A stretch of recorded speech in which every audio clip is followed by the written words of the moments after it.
샬롬, 샬롬. 오늘도 여러분들과 함께 이 귀한 시간을 갖게 되어서 얼마나 감사한지 모르겠습니다. 이 얼굴과 얼굴을 맞대어 함께 대하며 춤을 추는 시간이 아니라 얼굴을 대면하지 못한 가운데서 이렇게 말씀을 나누니 보고픈 마음이 점점 갈수록 그 말 길이 없습니다.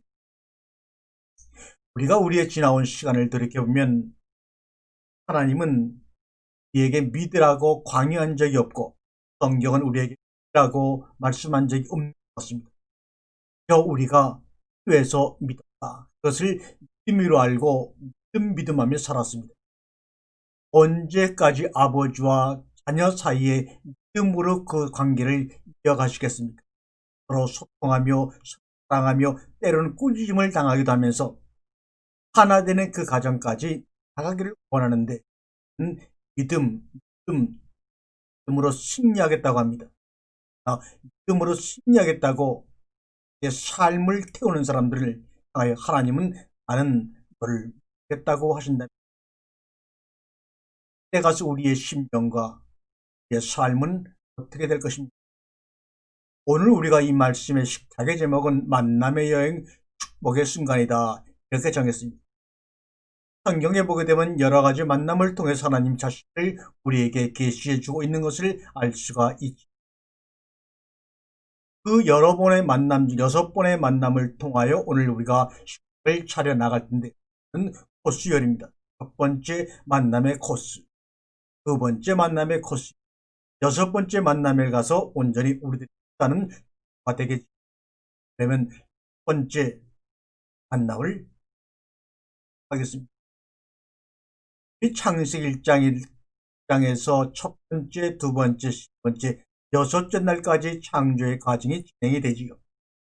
그것은 창조율이 내 안에서, 우리 안에서 진행되어 7째 날, 즉 안식으로 들어가는 자가 구원을 받은 자요, 하나님의 나라를 앞당겨 살아가는 자들이라고 그 안에 말씀을 통하여 인간 속에 우리에게 말씀하고 있습니다. 이 창조 6일 동안 6번 동안의 과정을 통하여 앞으로 지음받은 내 안에서 일어나는 사건들을 첫째 날, 둘째 날, 셋째 날 이렇게 말씀하고 있는 것이죠. 내 안에서 일어난다고 하는 것은 내 안에서 경험되어지는 사건이지 그것을 믿으라는 어떤 경전의 글귀가 아님을 분명히 하고 넘어가야 합니다. 그런 의미에서 너는 나를 누구라고 하느냐고 하는 예수님의 질문에 베드로는 먼저 일어나 그는 그리스도시요 하나님의 아들이십니다라고 하였다는 것은 교회를 얼마간 다닌 분들이라면 누구나 다 알고 있는 이야기입니다. 그러나 베드로의 고백이 이는 그리스도시요 나 하나님의 아들이십니다라는 이 베드로의 고백이 오늘 21세기를 살아가는 저와 여러분에게 무슨 상관이 있느냐? 그 고백으로 예수님께 칭찬을 받았으니 우리도 지금 그냥 그 고백을 따라서 고백하고 있는 것입니까? 그건 아니지요. 그런데 베드로가 얼마 안가 예수님으로부터 사탄아 물러가라 라는 이야기를 들은 것을 생생히 기억한다면 주는 그리스도시요 살아계신 하나님의 아들이라는 그 베드로의 고백을 우리의 믿음으로 고백한다고 하는 것이 온당치 않다 그겁니다. 주는 그리스도시요 하나님의 아들이라는 이 고백이 나의 사건 속에 삶 속에 어떻게 부딪혀 오느냐 하는 것이 중요한 것이죠. 마태복음 1장 20절과 23절을 보게 되면 보라 아들을 낳으리니 이름을 예수라 하라 이는 그가 자기 백성을 그들의 죄에서 구원할 자심이니라 하니라고 말씀하고 있습니다. 23절을 연이어 보게 되면 보라 처녀가 잉태하여 아들을 낳을 것이요 이를 번역한 즉 하나님이 우리와 함께 계십니다 이렇게 말합니다. 그 이름을 예수라라 그가 자기 백성을 그들의 죄에서 구원할 것입니다. 그러면서 그 사이 가운데 22절에는 이 모든 일이 된 것은 주께서 선지자로 하신 말씀을 이루려 하십니다. 이 모든 일, 이는 바로 21절의 말입니다. 자기 백성을 그들의 죄에서 구원할 자라 그런 말입니다. 이 자기 백성을 그들의 죄에서 구원함으로 말미암아 어떤 일이 온전히 이루어지느냐? 하나님이 우리와 함께 하시는 것으로 연결되어 완료가 됩니다. 23절의 말씀, 하나님이 우리와 함께 하시기 위해서 그들의 죄에서 구원하시기 위해서 예수가 오셨다 말입니다. 하나님이 우리와 함께 하시기 위해, 그러므로 자기 백성을 그들의 죄에서 구원할 자로 오신 예수 그리스도의 그 구원의 결과는 하나님이 우리와 함께하는 것이다. 벤 헤몬 호 데오스 이 말입니다. 이 두 구절을 종합해 보게 되면 예수 자기 백성을 그들의 죄에서 구원할 자 임마누엘, 하나님이 우리와 함께 계시다. 이 예수와 임마누엘을 결합시키게 되면 탄생시 우리에게 말씀하신 두 개의 이름 예수와 임마누엘을 연결시켜 다시 한번 생각해 보면 우리의 죄를 용서하시고 우리와 함께 계신 분이라고 분명히 선언을 하고 계시지요. 여기서 함께는 영어의 위드의 개념이 아니라 인의 개념인 것을 나중에 성경을 통해서 분명히 확증할 수가 있습니다. 그러므로 하나님이 우리와 함께 계시다 하는 말보다는 하나님이 우리 안에 계시고 우리가 하나님 안에 계신다, 이 말이 바로 정확한 번역이죠. 그러므로 이제 우리는 베드로의 주는 그리스도시요 살아계신 하나님의 아들이라는 고백을 이렇게 고백을 해야 합니다. 당신은 이제 우리 안에 우리와 함께 하시는 분이라고 고백해야지만 우리와 관계가 있는 고백이 되지 않을까요? 이 고백은 나는 예수와 함께 십자가에 죽었고 죽고 있고 죽을 것이고 그래서 당신 안에서 부활한 그리스도인입니다 라는 겁니다. 바로 주는 그리스도 살아계신 하나님의 아들이라는 고백은 이제 우리에게 부딪혀와서는, 우리를 통하여서는 나는 예수와 함께 십자가에 죽었고 죽고 있고 죽을 것이고 그래서 당신 안에서 부활한 그리스도입니다 또 고백이 새로워져야 할 것입니다. 그동안 교회는 우리에게 예수 잘 믿고 잘 섬겨한다고 가르쳐오고 있습니다. 이것이 바로 종교라는 것입니다. 성경은 그러나 그렇게 말씀하고 있지 않습니다. 예수 잘 믿고 섬겨라. 성경에 그런 얘기 없습니다. 우리가 성경 보게 되면 예수스호 레고메노스 크리스토스라고 말하는 말이 있습니다. 그 당시 예수라는 이름은 흔한 이름이었기 때문에 그 앞에 나사렛 예수라고 이름을 붙였습니다. 각 동네마다 우리나라 영자처럼 예수라는 이름이 너무나 흔했기 때문에 성경서 말씀하고 있는 예수는 나사렛에 살고 있는 예수다 이렇게 말합니다. 그리스도라 칭하는 예수, 예수스호 레고메노스 크리스토스. 예수는 그리스도를 말하기 위한 이름입니다. 그래서 예수라는 것은 껍데기요, 그리스도가 바로 그 껍데기의 내용물입니다. 어쩌면 그리스도를 담은 그릇을 그 시대의 가장 흔한 이름인 예수라는 이름으로 불렀던 것입니다. 그런데 우리는 그 예수가 가지고 온 그 안에 있는 말씀, 그 보물에 관심이었고 그리스도를 담고 온, 그 말씀을 담고 온 육신의 모습 예수만 관심을 가지고 예수를 잘 믿고 예수를 잘 섬겨한다고 가르치고 있습니다. 예수를 잘 믿고 섬겨야 할지는 모르지만 그 안에 있는 그리스도 보물을 우리가 우리 안에 받아들이지 못하면 그 믿음, 잘 섬김은 아무것도 아닙니다. 예수의 죽음이 나의 죽음이 되지 않으면 하나님 아버지와 아무 관계가 없습니다. 예수의 죽음이 나의 죽음이 되어서 예수가 가지고 오신 그 안에 그리스도 말씀이 우리 속에 흘러 들어오지 않으면 우리와 아무 관계가 아버지는 없습니다. 아무런 관계가 없는 자가 아무리 멋지고 믿음에 찬 고백을 한들, 금식을 한들, 봉사를 한들 그것이 무슨 의미가 있겠는지요. 베드로를 향해서 말씀했던 사단아 물러가라 하는 이 소리만 들릴 뿐입니다. 그래도 이 소리가 들리는 분들에게는 이해가 있지만 이 소리마저 듣지 못하는 사람들에게는 영영 생명의 길로 가는 길을 향해 앞으로 나아갈 수가 없지요. 우리는 지금도 하나님 말씀을 가지고 있기에 영원히 과거는 예수 안에서 죽었고 살아가고 있고 살아가야 합니다. 구원을 받았느냐라고는 숱한 질문 앞에서 우리는 구원이 무엇인가라는 당연한 질문에 당면하게 되지요. 그리고 어떻게 하여야 우리가 구원을 받을 것인가라는 방법론에 또한 도달하게 됩니다. 집 나간 당자가 아버지 집으로 귀환하는 것, 이 땅에서 거지로 살면서 아무에게도 주목받지 못했던 나사로가 아버지 품 안에 안기는 것이 바로 구원입니다. 그 방법으로는 요한복음 14장 6절에서 예수께서 이르시되 내가 곧 길이요 진리요 생명이니 나로 말미암지 않고는 아버지께로 올 자가 없느니라고 하는 예수님의 말씀 속에 전부 다 들어가 있습니다. 예수 안에서 함께 죽음으로 함께 부활하여 아버지 품 안에 거하는 것입니다. 그러므로 아버지께로 가는 것은 우리가 어떤 행위의 노력이나 의지 선한 일이 아니고 말씀을 믿는 것도 아니고 그분과 함께 죽는 것이 유일한 방법입니다. 그런데 대다수가 살아서 성공하여 그분께 자랑스럽게 가려고 하니 문제인 것입니다. 그것을 바로 죄라고 지적하는 겁니다. 우리는 예수를 믿는데 살려고 믿습니다. 응답 받으려고 믿습니다.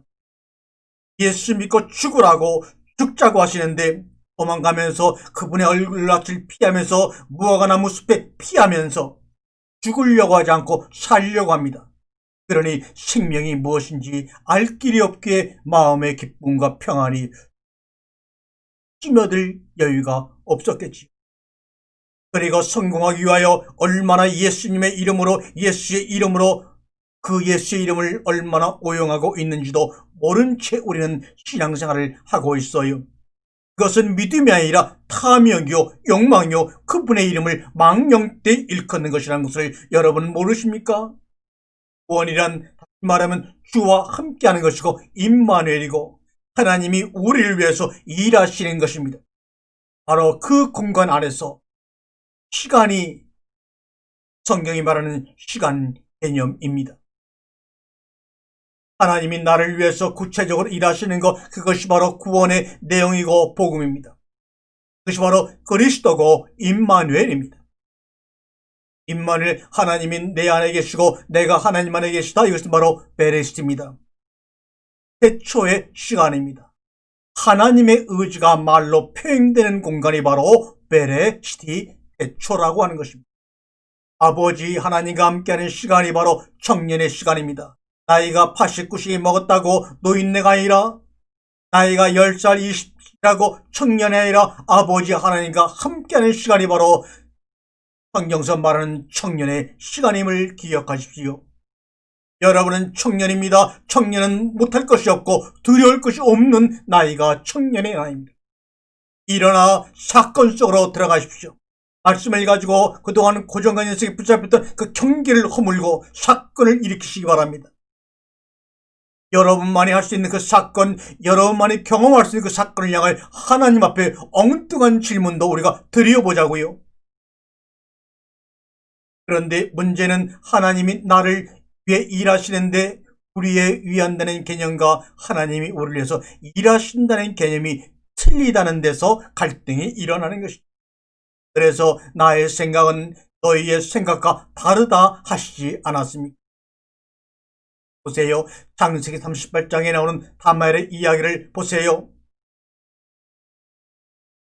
이상적으로는 이거는 것은 다말의 이야기는 하나님이 우리를 위해 일하시는 것이라고 전혀 느낄 수가 없고 아마 유다 자신도 그렇게 느꼈을 것입니다. 그러나 하나님의 생각과 우리의 생각은 다르다는 것을 다말의 이야기를 통해서 우리 아이난의 밧세바를 통해서 다양한 성경의 사건들 통해서 우리에게 말씀하고 있습니다. 그렇게 다말과 유다의 상식 이하의 행동, 이해할 수 없는 행동을 통하여 그래도 유다가 준 다말의 증거물이 자신의 생명을 살렸습니다. 당신도 다말과 같이 자신의 생명을 살려줄 언약의 징표를 가지고 있습니까? 바로 이 언약의 징표는 엉뚱한 질문과 엉뚱한 사건 속에 우리에게 다가오는 것임을 우리는 알아야 합니다. 내 몸을 던지고 팔아서라도 돌에 맞아 죽을 각오를 하여 징표를 받아야 합니다. 가장 낮고 불의한 자리로 내려가서 지극히 작은 일, 불의한 일을 감당해야 합니다. 이것이 신약에서 말하는 불의한 것으로 친구를 삼으라는 말과 같은 말입니다. 그래서 주님은 이 불의한 청지기를, 그 청지기의 지혜를 칭찬했던 것입니다. 그것이 진정한 돌아섬이요 해결하고 하는 것입니다. 주님은 찾아온 부자 청년에게 내가 가진 것을 다 팔아 나눠주고 나를 쫓으라 말씀하십니다. 아니, 그 전에 부자 청년은 자기의 가진 것을 많이 나눠주고 하나님의 말씀을 믿음으로 다 실천했는데 도대체 어떤 것마저도 다 주고 예수라는 사람을 쫓아야 하는가 갈등하고 있습니다.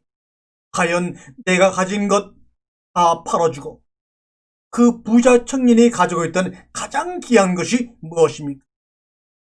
여기 가진 것 다 팔아, 그것이라는 것은 바로 말씀의 진리는 뭡니까? 바로 그리스도라는 것입니다.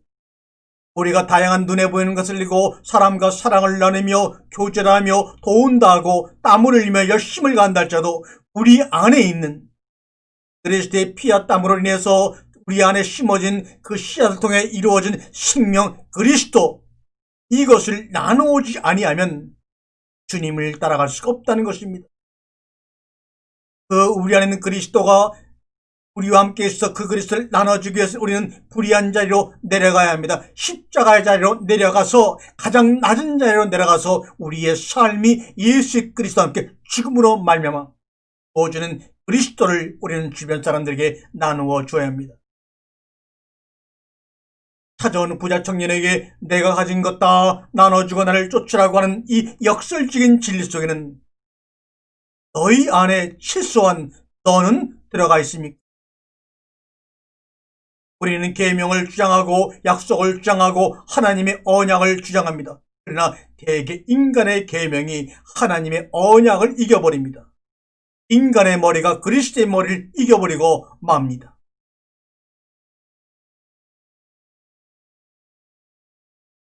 내가 그리스도와 하나가 되었다. 그것은 야다라고 하는 것입니다.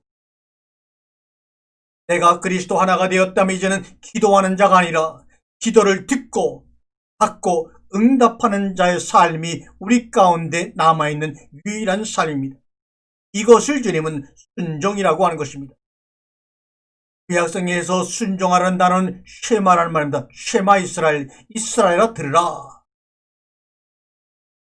들으라는 말을 우리는 순종으로 번역해서 우리 몸을 가지고 그 문자 하나하나를 우리 삶 속에 행하는 것이라고 우리는 이해하지만 구약성경의 쉐마라는 단어는 들으라는 말입니다. 이제 너희가 그리스도 하나가 되었다면 너희는 기도하는 자가 아니라 그 기도의 소리를 듣고 받아서 응답하는 자로 살아가라고 말씀하고 있는 것입니다.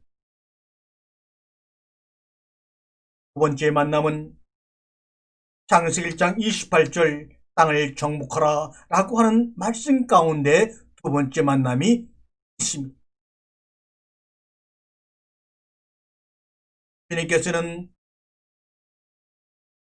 물 가운데 공창이 있어 물과 아랫물로 나뉘라고 말씀하셨습니다. 그리고 아랫물에서 물들을 한쪽으로 모이도록 하여서 드러난 것을 묻히라고 그 묻힐 땅이라고 이름 지었고 위물과 아랫물 사이에 궁창을 만들어서 궁창을 하늘이라고 불렀습니다. 주님께서는 우리를 창조하시고 생육하고 번성하고 정복하고 다스리고 하는 5가지의 복을 주었습니다. 생육, 번성, 충만의 다스림은 우리에게 복수로 주어졌지만 정복하라는 이 복 하나만은 3인칭 단수로 기록이 되어 있습니다. 남자와 여자가 하나 되어서 정복을 함께 하라는 의미입니다. 이 정복하라는 히브리어 카바시는 짓밟고 파괴하다, 이런 의미입니다. 내 안에 땅이 짓밟히고 부서지고 파괴되니까 당연히 내 안에 더러운 것들을 다 폭로에 태우고 부셔버리는 것이 바로 정복입니다. 세상에 눈에 보이는 다른 사람들, 다른 피조물을 정복하는 것이 아니라 내 안에 땅속에 있는 혼돈과 어둠과 기쁨을 짓밟고 부숴서 파괴하란 말입니다. 내 안에 더러운 혼돈과 어둠들을 다 폭로에 태우고 부숴버리겠다는 말입니다. 또한 천지의 피조물을 신들로 섬기고 있던 너희들이 그 천하의 피조물을 신들로 섬기지 말고 이제는 너희가 그것을 정복하는, 짓밟고 부수는 인간의 가치를 상에 놓는 그런 하나님의 선언이었습니다. 그 결과 내 안에 더러운 것들을 폭로하고 태우고 부숴버리심으로 말미암아 내가 먹은 선악과마저도 생명으로 품으시는 하나님의 은혜가 정복하라는 복된 단어 중에 포함이 되어 있습니다. 생명으로 섬길 수 있는 것, 다스림이 나오는 것입니다. 힘과 무력이 아니라 생명으로 섬길 수 있는 다스림이 바로 나오는 것입니다. 그 다스림이 바로 하나님 아버지가 우리를 섬기시는 생명의 다스림입니다. 주님은 땅이 부서지고 파괴당하고 밟히는 상황 가운데서 우리에게 말씀하여 주십니다. 너의 가장 소중한 것을 내놔라, 이 말입니다. 그러한 상황 가운데 당신의 가장 소중한 것은 무엇입니까? 땅이 부서지고 육신이 파괴당하고 밟히는 상황 가운데서 우리에게 말씀하시는 주님, 너의 가장 소중한 것 내어놔봐. 주님, 나 부서지고 파괴당하고 밟히는 상황 가운데서 내가 가지고 있는 건 아무것도 없어요. 이렇게 말씀하실 것입니까? 아니야. 너는 그거 말고 너가 진정으로 알지 못했던 가장 소중한 것을 너는 소유하고 있단다. 그것은 무엇입니까? 그 진주, 그 보물은 무엇입니까? 바로 그리스도 말씀을 의미합니다. 땅이 부서지고 파괴당하고 밟히는 상황 가운데 주님은 가장 귀중한 보물, 영원히 없어지지 아니하는 그 보물, 말씀을 부서진 육신의 몸속에 주님은 심어주십니다. 육신을 입고 오신 예수 그리스도, 그 사르크스라는 몸을 입고 말씀을 간에 간직하고 오셔서 십자가에 완전히 파괴되면서 그 안에 감추었던 생명의 말씀이 흘러나와 우리를 덮으시는 것이 바로 기름 부음의 사건이요 겟세마네의 사건입니다. 겟세마네라는 말은 기름 부음을, 기름을 짜는 곳이라는 이름입니다. 겟세마네에서 아마 기름을 많이 짰던 것 같습니다. 그래서 겟세마네 동산, 기름을 짜는 그 동산에서 자신의 몸과 땀을, 피와 땀을 흘려내림으로 말미암아 그 안에 있는 말씀을 우리 심령과 마음 가운데 채워주시면서 생수로 충만히 채워주시는 그 모습을 겉에 보이는 모습으로는 기름 부음을 받았다, 기름 부음을 주었다, 이렇게 말씀하고 있는 것이죠. 재물, 명예, 권력 이런 것이 주님이 말씀하신 우리의 가장 소중한 것이 아닙니다. 아직도 모르시겠습니까? 내 안에 보면 바로 예수 그리스도이십니다. 내 안에 계신 내 목숨보다 더 소중한 것, 이것을 깨닫게 하시려고 우리를 침노에 들어오시는 것입니다. 그래서 천국은 침노하는 자의 것이라고 말씀하고 계신 것입니다. 아, 그분만이 진정한 내 삶의 보물이구나. 이 고백을 그렇게 듣고 싶어 하시는 분이 바로 우리의 아버지이십니다. 이 사항을 아브라함이 독자 이삭을 바치는 사건으로 우리에게 설명하시고 이해시키고 계시는 겁니다. 그런데 우리는 여기서 아브라함의 믿음이 좋다는 것만 인식하지, 아브라함이 우리에게 이삭을 바치는 사건을 통해서 무엇을 설명하시려고 하는 것에는 관심조차도 없습니다. 여기서는 아브라함의 믿음이 좋다는 것을 말하려고 하는 것이 아닙니다. 아브라함이 여호와 안에서 믿으니 그를 의롭게 여겼다. 이것이 바른 말씀인데 우리 성경은 여호와를 믿으니 그를 의롭게 여겼다고 말합니다. 여호와를 믿기 때문에 이삭을 바친 것으로 오해하지만 아닙니다. 아브라함이 여호와 안에 있으니 말입니다. 아브라함이 여호와 하나님과 함께 되어 있으니 이삭을 바칠 수도 있는 것입니다. 그 이삭은 또한 어디 안에 있는 것입니까? 아브라함이 여호와 안에 있듯이 이삭도 여호와 안에 있는 것입니다. 그러므로 바쳐진다고 어디로 가는 것이 아닙니다. 바로 하나로 되어 있는 것을 의미하는 것입니다. 그러므로 아브라함을 통해서 믿음을 언급하고 아브라함의 믿음처럼 나도 믿음의 시작을 하시겠다고 하는 생각을 가지고 있었다면 이제는 그것을 내려놓으시죠. 우리가 아브라함의 믿음이라고 여겼던 그 사항을 통해 하나님이 우리에게 무엇을 설명하시려고 하는 것인지에 대해 관심을 갖고 깨닫고 경험해야 합니다. 너희는 나를 누구라고 하느냐? 나는 무릎에 베드로는 멋지게 주는 그리스도시요 살아계신 하나님의 아들이라고 대답했지만 그 대답을 해서 칭찬을 받았던 베드로는 얼마 못 가 주님으로부터 사탄아 물러가라. 너는 사람의 일을 생각하고 하나님의 일을 생각하지 아니하는 자라는 책망을 들었습니다. 그렇다면 그 대답은 겉으로 보기에는 멋진 대답일지 몰라도 주님이 물으신 대답의 진위는 아니었던 것이라고 생각할 수가 있습니다. 여러분을 향해서 주님이 너희는 나를 누구라고 하느냐고 말씀하실 때 주님은 어떤 대답을 듣기 원하셨을까요? 주님, 바로 그렇게 질문하시는 너희는 나를 누구라고 하느냐고 말씀하시는 당신은 바로 나입니다. 임마누엘입니다. 이 한마디를 듣고 싶었겠죠. 너희는 나를 누구라고 질문하는 당신이 바로 나입니다. 내가 당신입니다. 만약에 이런 고백이 우리 가운데 존재하지 않았다면 예수님의 반응은 나는 도무지 너희를 모른다라고 말씀하셨을 것입니다. 여러분, 이것을 기억하세요. 마가복음 14장 3절과 43절과 47절의 말씀을 보게 되면 예수를 잡으러 유다가 대제사장들과 서기관들과 장로들에게 파송된 무리가 검과 뭉치를 가지고 와서 예수께 손을 대어 잡으려고 하자 베드로가 곁에 있는 자 중에 한 사람의 칼을 빼어 대제사장의 종 키를 자를 수가 있었습니다. 그러나 예수와 함께 십자가에 죽기에는 불가능했던 사실을 기억하십시오. 예수님을 사랑해서 옆에 있는 사람의 칼을 빼어서 예수를 잡으러 온 종들의 키를 잘랐던 베드로의 용기 속에 내가 믿음이라는 말로 표현할 수 있을지 몰라도 그 믿음은 예수와 함께 겟세마네 동산 십자가에 죽기에는 어림도 없는 믿음입니다. 그러므로 그러한 믿음을 다 내어버리십시오. 무엇이 진정 예수를 믿고 사랑하는 것인지를 말입니다. 여러분이 하는 믿음이 진정 예수를 믿고 사랑하는 것인지 여러분의 필요에 따라 욕망에 따라 응답받기 위해 믿음으로 천국까지 가려고 하는 것인지 한번 생각해보라 이 말입니다.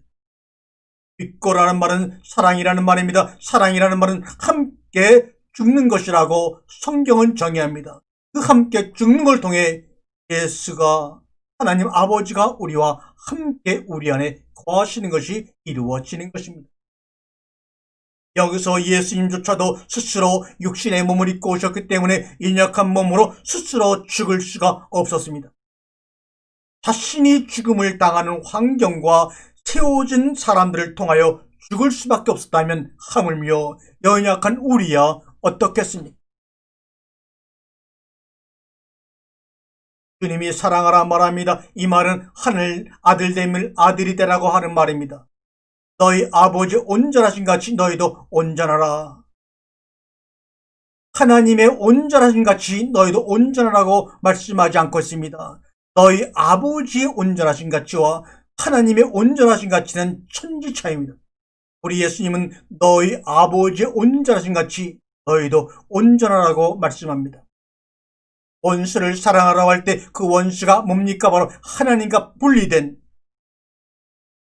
바로 우리 자신이 원수가 아닙니까? 원수를 사랑함으로 하늘에 계신 너희 아버지의 아들이 되리라고 말합니다. 원수를 사랑함으로 하나님과 분리된 나 자신을 사랑함으로 하늘에 계신 너희 아버지 아들이 된다고 말합니다. 99가지를 못해도 한 가지 사랑, 그 십자가의 사랑으로 덮여지면 우리는 하늘의 하나님의 아들이 됩니다. 99마리의 온전한 양과 잊어버린 한 마리의 양을 통해서 역설적인 진리를 우리에게 말씀하고 있는 것입니다. 세 번째, 마태복음 6장 1절에 주의하라고 말합니다. 사람에게 보이려고 그들 앞에서 너희 의를 행하지 않도록 주의하라. 그리하지 아니하면 하늘에 계신 너희 아버지께 상을 받지 못하리라. 사람에게 보이려고 그들 앞에서 너희 의를 행치 않도록 주의하라. 주의하라, 은밀하게 하라는 말입니다. 여기서 아버지의 상을 받지 못하리라. 아버지의 상이란 무엇입니까? 30년 만에 집으로 돌아와 먹어보는 밥상만 생각을 해도 감격과 평안이요 행복 그 자체이지 않을까요? 그러면 반대로 상을 잊는다는 것은 무엇인가? 이 말은 너와 내가 함께함을 잘라 버리겠다는 말입니다. 그러므로 우리는 경복하고 사랑하고 주의하라가 우리의 신앙의 모토가 되기를 바랍니다. 창조 7일간이 내 영혼 가운데 열려지는 것을 보고 듣고 만져지고 감격하게 하소서. 창조의 7일이 내 마음 가운데 열려지고 열려맺게 하여 주옵소서. 오늘 이 말씀을 나누며 양식을 먹는 가운데 고백하는 저의 기도입니다. 여러분의 기도가 될 줄로 믿습니다.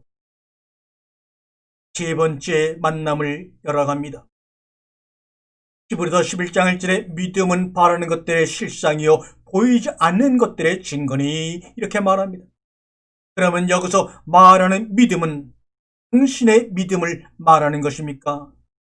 나의 믿음, 여러분의 믿음이 아닙니다. 우리는 지금까지 이 본문에서 말하는 믿음의 주체가 나인 줄 알고 있으나 아닙니다. 여기서의 믿음은 우리를 향하신 하나님 아버지의 마음입니다. 그것을 참 믿음이라고 하는 거예요. 하나님의 아버지의 섬기심을 통해서 언약을 이루어 나가는 것이 바로 믿음의 여정이요 만남의 여행입니다. 노아를 통해 셈이, 셈을 통해 아브라함이, 아브라함을 통해 이삭이, 이삭을 통해 야곱이, 야곱을 통해 요셉이, 요셉을 통해 다윗이, 다윗을 통해 예수 그리스도가, 예수 그리스도를 통해서 우리가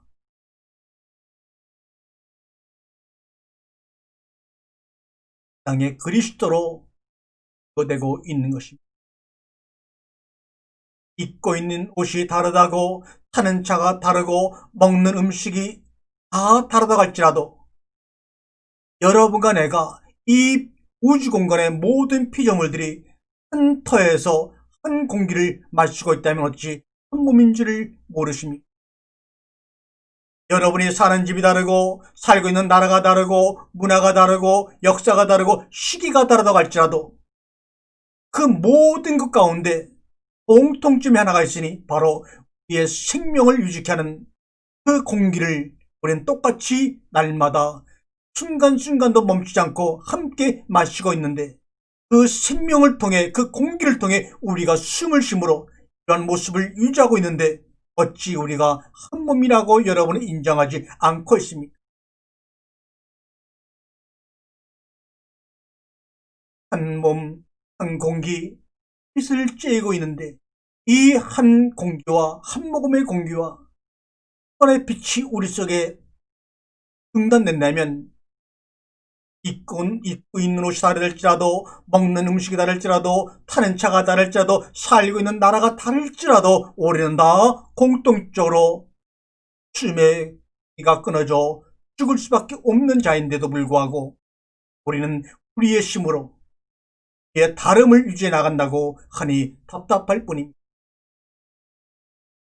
세 번째 만남에서 다른 것은 다 잊어먹는다 할지라도 이 우주라는 이 공간에서 한 공기를 마시고 있는데 어찌 한 몸인지를 모르는가 하는 이 그분의 음성을 기억하시기를 바랍니다. 네 번째 만남에서는 주님께서 마태복음 4장 3절의 말씀을 우리에게 들려주십니다.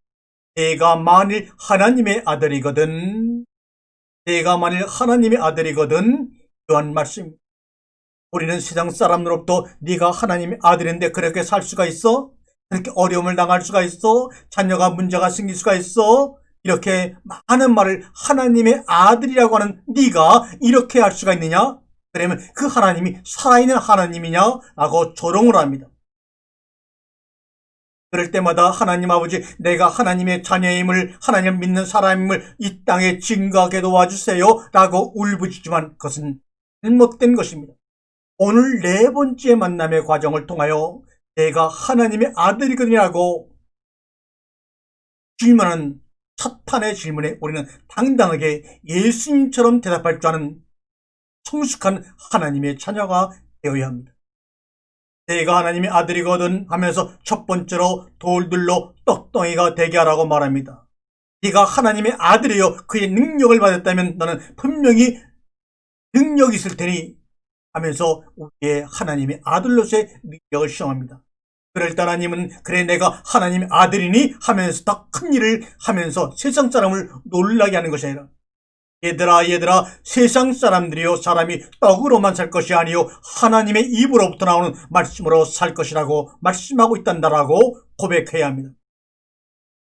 마귀의 1차 유혹의 키포인트는 무엇이냐?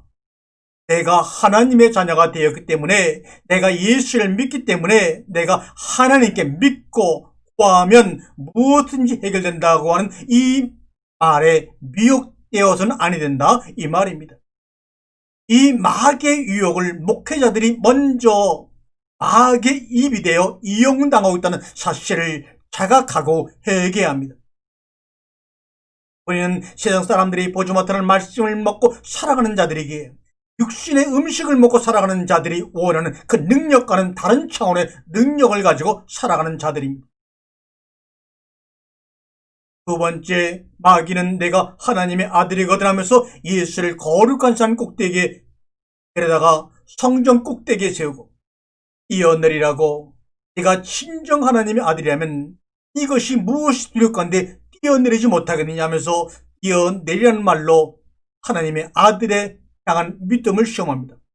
이때 예수께서는 이르시되 또 기록되었을 때 주 너의 하나님을 시험하지 말라 하시니, 이것이 이루어질 것을 믿는 것은 믿음이 아닙니다.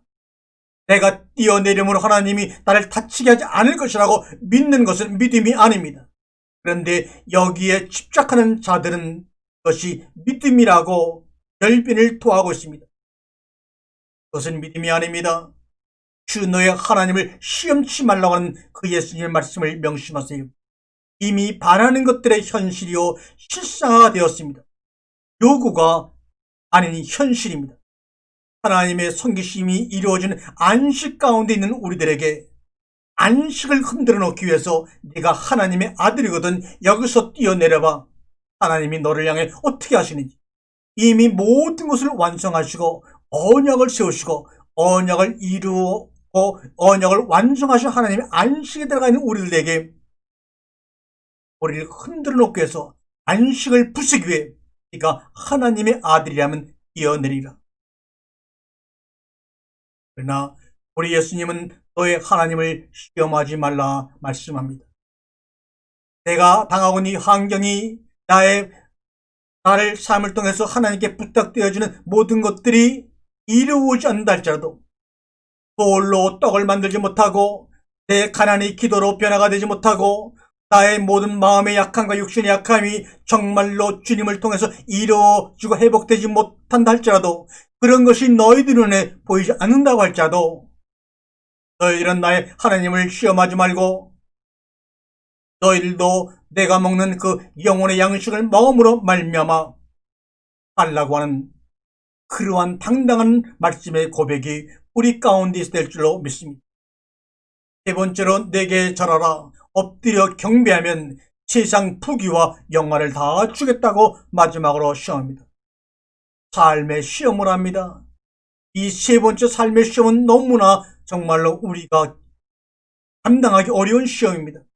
그런데 특별한 것은 내게 절하라. 그러면 세상의 모든 부경화, 내가 원하는 것 순간적으로 이루어 줄 것이라고 약속하면서 마귀가 이양합니다.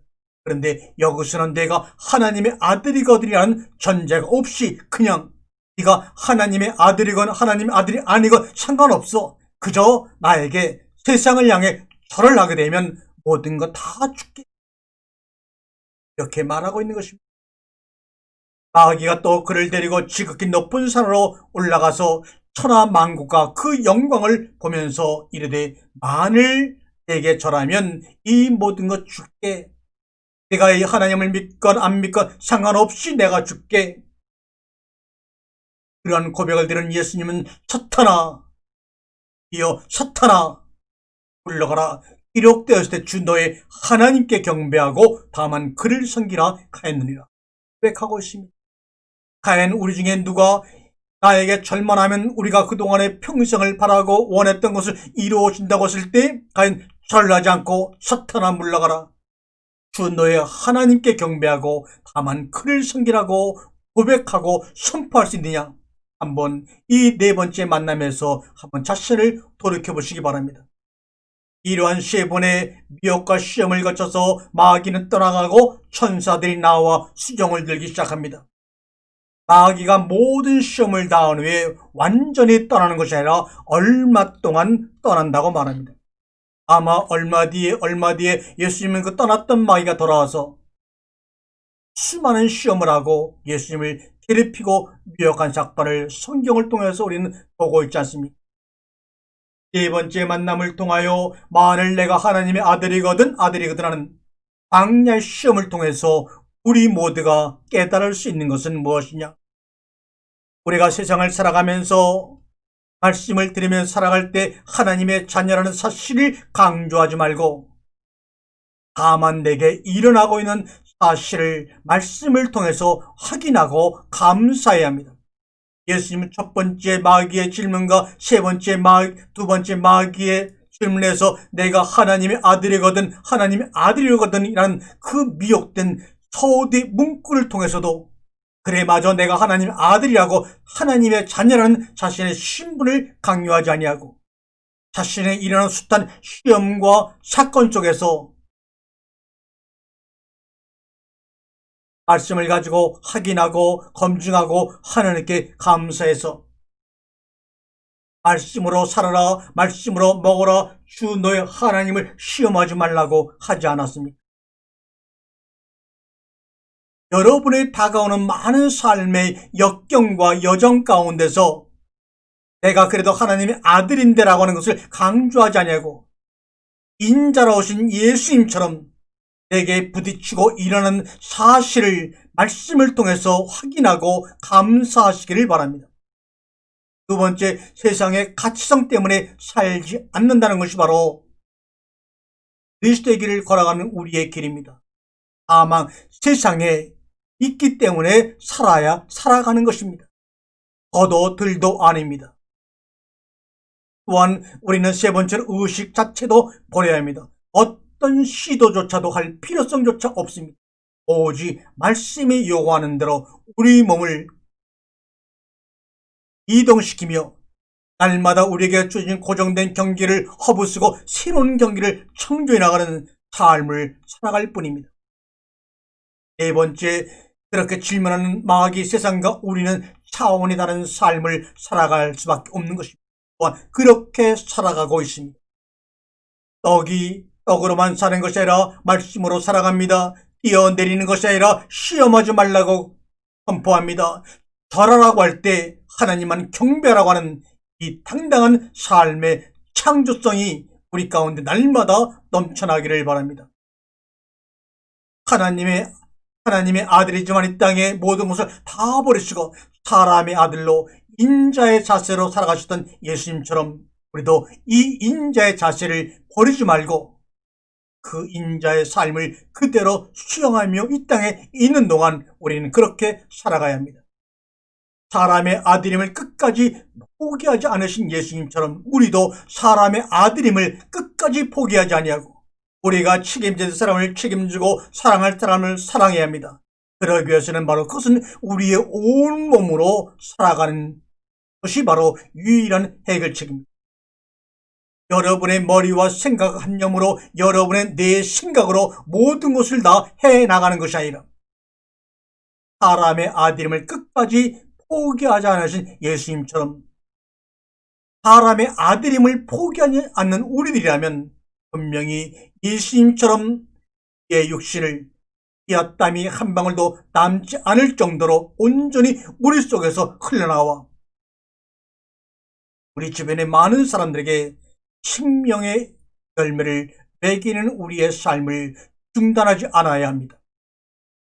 이것은 사람이 사는 길임을 온몸 온 삶으로 보여주시기 위해 광야의 시험을 우리에게 기록으로 남겼습니다.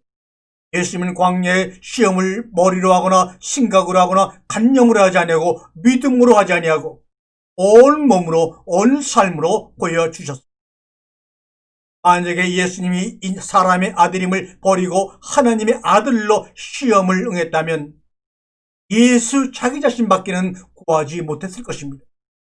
그는 전혀 상관이 없는 그런 분이 되었겠지요. 그러나 사람의 아들 인자의 길을 포기하지 아니하고 시험을 감당했기에 인자로서의 삶을 살아갈 수밖에 없는 우리들에게 구원의 메시지, 양식이 되었다는 것입니다. 예수님 공생의 3년은 광야의 시험을 푸는 하나의 키입니다. 답은 뭡니까? 십자가의 승리, 십자가입니다. 이 시험의 결론은 십자가의 죽으심입니다. 선악과를 먹음으로 말미암아 죽고 죽으리라. 선과 악, 옳고 그름을 분별하는 율법으로 주어졌던 이 말씀이 우리에게 언약으로 다가와서 율법 때문에 죽을 수밖에 없는 내 모습을 날마다 목격하면서 우리는 생명의 자리로 나아가는 것입니다. 그래서 그것을 위해서 예수님은 자신이 육신을 입고 오셨기 때문에 스스로 그 길을 향하여 자신을 죽일 수가 없기에 세상의 환경을 통해 사랑하는 제자 유다를 통해 자신이 죽음의 길로 가도록 모든 것을 만들어서 그 길로 갈 수밖에 없었습니다.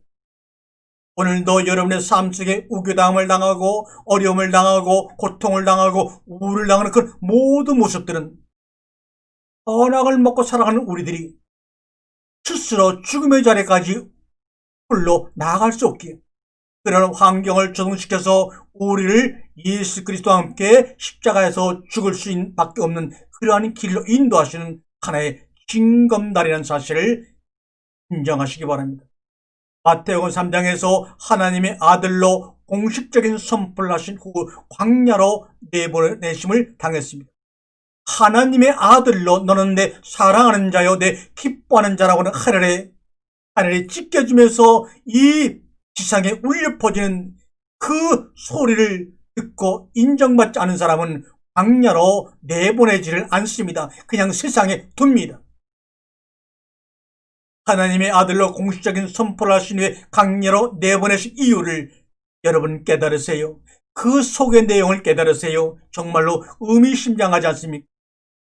여러분이 내가 하나님이 기뻐하시는 자요 사랑하는 자라는 증거를 어떻게 내가 믿을 수가 있습니까? 라고 할 때 여러분이 광야로 지금 몰려가 광야의 삶 속에 빠져 있다면 여러분은 하나님의 아들로 공식적인 선포를 받으신 것이라는 것을 깨닫고 항상 기뻐하고 감사하시길 바랍니다. 하나님의 아들로 공식 선포하시고 인정을 받으셨으나 그를 인자라 하신 이유는 그의 운명이 이 땅에서는 하나님의 아들로 시험받고 살아내는 것이 아니라 하나님의 아들로 시험받고 살아내는 것이 아니라 인자즉 사람의 아들로 시험받으시고 살아내는 것이기 때문에 광야로 내모으신 것입니다. 이것이 바로 여러분과 저의 삶입니다. 지금도 그 사탄은 포기치 않고 우리에게 날마다 기회 속삭입니다. 하나님도 너를 하나님의 자녀라고 말하지 않았느냐? 하나님도 너를 신이라고 하나님의 자녀라고 방금 전 하늘로부터 소리로 증거 확증하시지 않았니? 그런데 왜 그렇게 사람의 아들로 왜 이렇게 초라하게 낮은 모습으로 이렇게 살아가고 있어? 그거 하나님의 뜻에 맞는 게 아니야. 이 정신 차려 이놈아. 이러고 사탄이 지금도 우리에게 속삭이고 있는 거 아닙니까? 아이가 예수에게 했던 것처럼 지금 우리에게 그 소리를 끊임없이 들려주고 있습니다. 그러나 그런 소리에 반응하는 여러분의 모습은 어떤 모습일까요? 사람의 아들로 시험 받으시고 살아내는 것이 하나님의 자녀의 참된 모습입니다. 그러는 가운데서 날마다 우리가 죽음을 목격함으로 말미암아 나 자신을 만나서 그 참된 나가 하나님 아버지의 자녀로 그의 품속에 들어가 복된 만남을 이루는 것입니다. 다섯 번째 만남의 과정으로 여행이 출발됩니다. 다섯 번째 만남의 말씀은 창세기 8장 1절의 말씀입니다. 하나님이 노아와 그와 함께 방주에 있는 모든 들짐승과 가축들을 기억하셨다 말합니다. 홍수 후의 회복을 말씀하실 하나님의 말씀입니다. 하나님이 노아와 그와 함께 방주에 있는 모든 들짐승과 가축들을 기억하셨단 말합니다. 우리가 방주 안으로 들어갔다는 말은 내 안에 거하라는 의미입니다. 너희가 세상에서 환난을 당하나 담대하라 내가 세상을 이겼노라는 말씀입니다.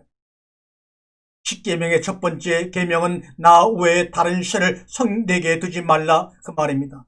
로 이후에 레카 엘로임 아헤림 알 파나이 말지니라 이때 너는 내게 신들을 다른 외에는 내 얼굴들 다시 말하면 로 이후에 레카 엘로임 아헤림 알 파나이라는 말은 내 얼굴에 다른 것들을 두지 말라 말입니다. 내 얼굴에 다른 것들을 두어서 가리지 말아라 이 말입니다.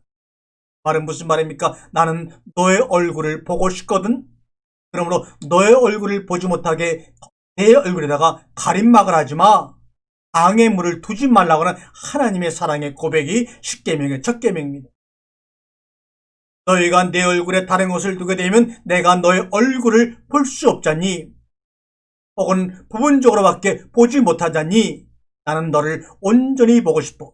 너의 모습을 너의 모습 그대로 온전히 보고 싶어. 이 말씀인데 하나님은 우리의 참모습을 날마다 보며 우리와 하나 되기 원하는데 우리는 하나님의 얼굴에 무엇이 우리의 행위와 노력과 눈에 보이는 모든 것으로 덕석지 나가나서 하나님이 나의 온전한 모습을 보고 싶어도 보지 못한 안타까움을 드렸고 우리는 우리 자신의 참모습 내가 누구인가를 알지 못하고 역사 속에 불황하고 있는 것입니다. 예수님은 마지막 때를 언급하시면서 그때가 노아의 때와 롯의 때와 같다고 말씀을 하셨지요. 창세기 8장 6절 이하에 보면 홍수가 멈추고 배가 아라랏산에 머문 후 40일이 지난 후 까마귀와 비둘기를 날려 보냈다는 말씀이 나옵니다. 이것은 바로 내 마음의 예표입니다. 내 속의 두 마음을 두 짐승을 통해 까마귀와 비둘기를 통해 보여주고 있는 것입니다. 까마귀라는 것은 여러 오레브. 이 오레브라고 하는 까마귀는 아랍어에서 유래가 되었는데 이 말의 뜻은 방황하다, 저녁이 되다, 모든 기쁨이 사라지다 이런 말입니다. 저녁이라는 것은 인생의 항원이라는 것은 방황하는 것이요 또 기쁨이 사라지는 때입니다. 이 말은 무슨 말입니까? 내 마음대로 내 기준으로 내 정함으로 이기는 것입니다. 그래서 까마귀는 날아갔지만 방주로 돌아오지 않고 방황하고 배하였습니다. 언제까지? 물이 땅에서 마르기까지 왕래하며 왔다 갔다 하며 정착하지 못하고 방황을 하였습니다. 그것이 바로 우리의 까마귀 마음입니다. 여기서 마르기까지 땅이 마르기까지 했을 때 야벳이라는 단어인데 바로 창세기 1장 9절에 아랫물을 한쪽으로 모이게 해서 드러난 그 마른 땅을 바로 야벳이라고 합니다. 창세기에 등장하는 땅은 아다마, 그건 아파로인데 여기서 홍수가 마른 후 땅에서 마르기까지의 이 마르기란 땅은 바로 묻힐 땅이라고 부르신 바로 에레치를 말하는 것입니다. 땅의 흙으로 아다마로 아파로에서 우리를 지었지만 여기서 말하는 땅은 바로 창세기 1장 1절에 에레치라고 하는 그 땅을 이야기하고 있습니다. 다시 말하면 하나님 홍수로 사람들을 심판하시고 만물을 심판하시니 그 심판했던 그 물이 완전히 마르기까지, 아마겟돈 패했다고 할 때 그 마른다고 하는 말은 뭡니까? 하나님이 하늘과 땅을 지었다고 할 때 그 땅인 LH를 말하는 것입니다. 다시 말하면 온전한 땅이 드러날 때까지라는 말입니다. 물이 땅에서 마르기까지 까마귀가 방해했다, 배했다고 하는 그 마르기라는 말은 붉은 흙 아마다도 아니고 아파린 티끌도 아니고 하나님이 말씀하심으로 천하의 물이 모여 생긴 물을 일러 가로되 LH 땅이라고 하셨다는 사실에 감격할 따름입니다. 비둘기라고 하는 것은 요나라는 말입니다. 바로 요나 선지자가 바로 비둘기란 뜻을 가진 단어와 똑같은 단어입니다. 이 요나라는 비둘기란 단어는 어디서 생기느냐? 바로 야인이라고 하는 포도주와 같은 어원에서 만들어진 단어가 바로 이 비둘기입니다. 포도주에서 요나라는 비둘기라는 말이 만들어졌습니다. 이 요나라는 말의 뜻은 딱, 사랑, 생산하다는 의미를 가지고 있는 아주 좋은 의미입니다. 비둘기를 3번, 4번 했을 때 두 번째는 감람나무 잎을 물고 비둘기를 옵니다. 첫 번째 보낸 뒤 돌아온 비둘기를 7일을 기다리며 두 번째 내보내고, 그리고 다시 7일을 기다린 후 세 번째 내보내는 그런 과정이 로마서 8장의 창세기 8장의 기록이 되어 있습니다. 번은 돌아오고 마지막 세 번째는 돌아오지 않았습니다. 말은 보이지 않았다는 말입니다. 즉 이것은 마지막 때를 말하는 것입니다. 마지막 때는 무엇입니까? 그리스도 안에 감추어진 때를 의미합니다. 하나님과 하나 되어 그리스도 안에서 감춰진 내가 바로 종말이고 마지막 때고 세 번째 보냈지만 돌아오지 않는 비둘기를 의미하는 겁니다. 우리는 날마다 순간마다 종말을 살아가는 자들입니다. 세상에 종말이 오기 전 우리는 벌써 종말을 살아가는 자들입니다. 말은 뭡니까? 그리스도 안에 감춰진 내가 되었다는 말입니다.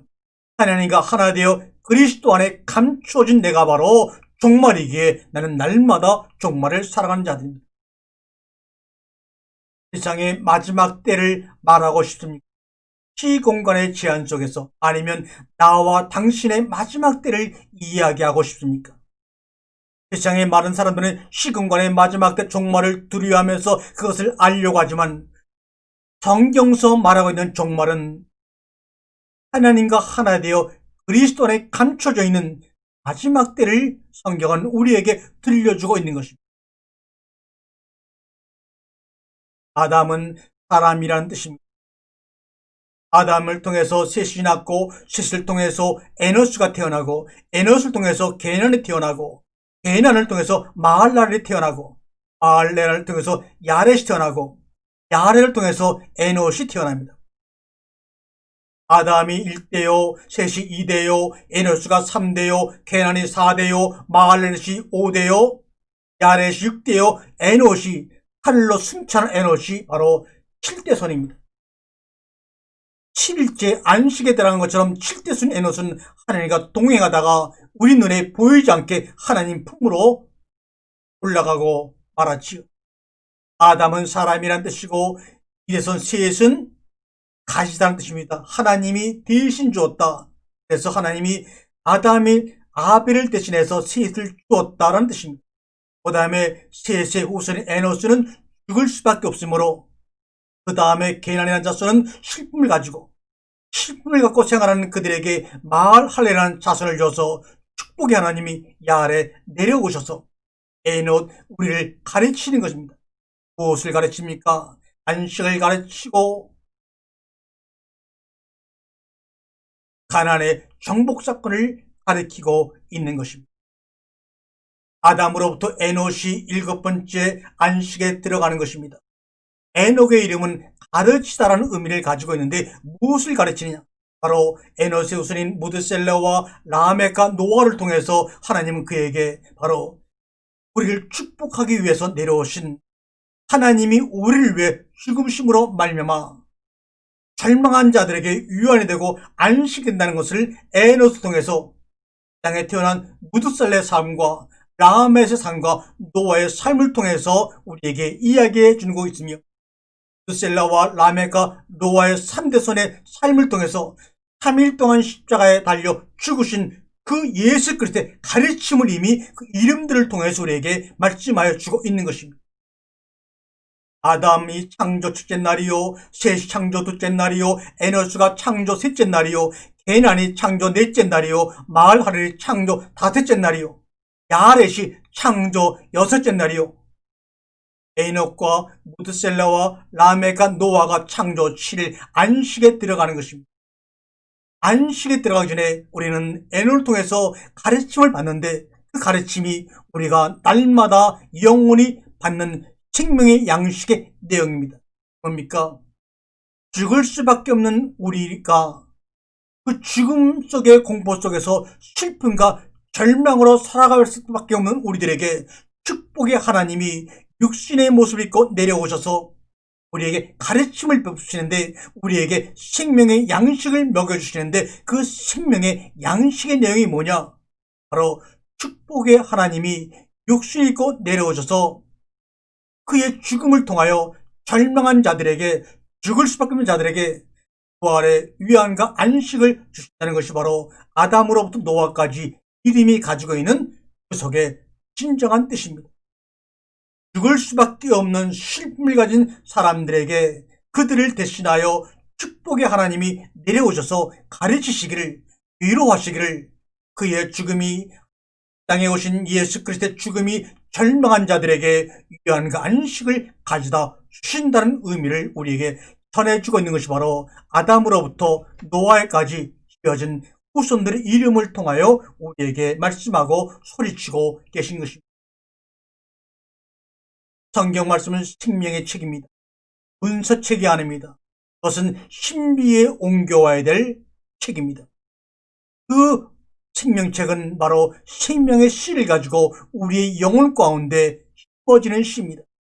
그 생명의 씨앗이 살아나서 줄기가 나고 꽃이 피고 열매를 맺히려면 당연히 누구나 아는 대로 땅에 묻혀 죽어야 합니다.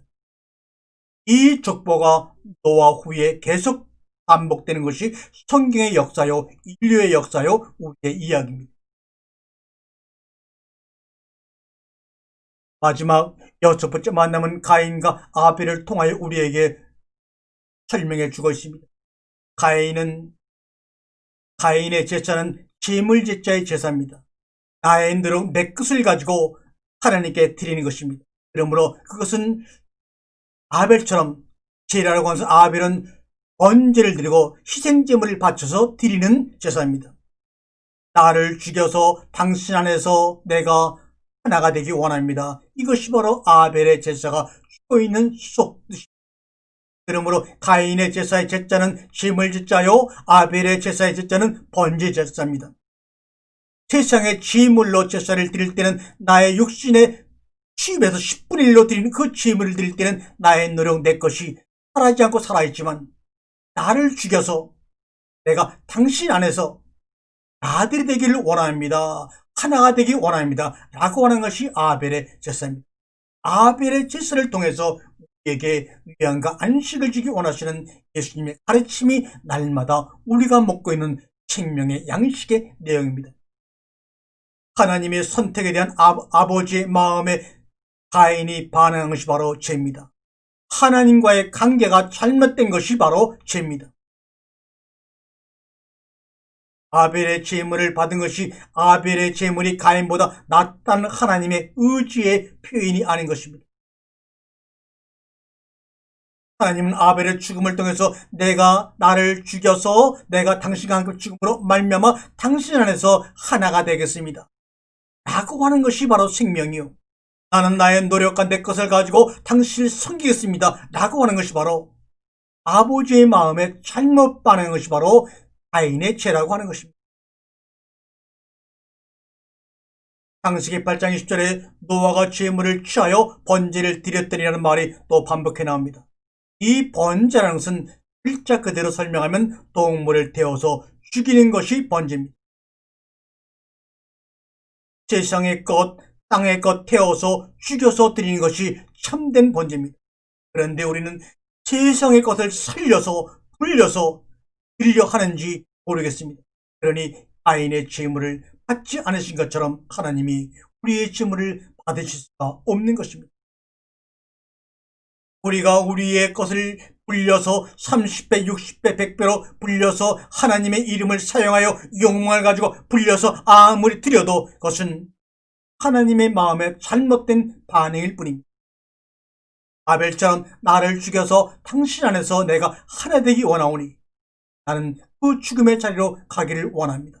그러나 내 스스로 그 자리에 갈 수 없는 한계 때문에 당신이 베풀어 주는 사람과 만나는 사람과 당하는 환경을 통해서 내가 날마다 죽음을 통해서 내가 당신 안에 하나로 그리스도로 이 세상을 살아가는 것을 얼마나 느낌으로 생기는 그 감격이 나의 삶을 창조적인 삶으로 인도하고 복된 삶으로 경험되어지게 할 것입니다.